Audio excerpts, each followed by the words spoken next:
ఎవడరా నువ్వు మాట్లాడేది?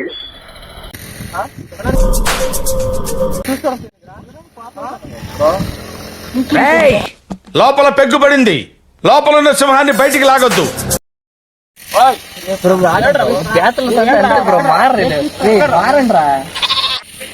హలో నటరాజా,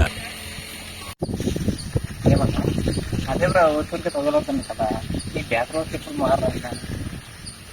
బ్యాచులర్స్ ఇలాగే కాదు బ్రో, అప్పటికప్పుడే గొడవలు ఆడతాం, అప్పటికప్పుడే కలిసిపోతాం. చూసారా సార్ డబుల్ యాక్షన్? చూసారు కదా బ్యాచులర్స్ అంతా ఎలా ఉండబోతున్నారో, ఎలా ఉంటారో అనేది ఈ ఛానల్లో, ద బ్యాచులర్ బడ్డీస్ అనే ఛానల్లో మనమైతే చూపించబోతున్నాం. So please like, share, subscribe చేసే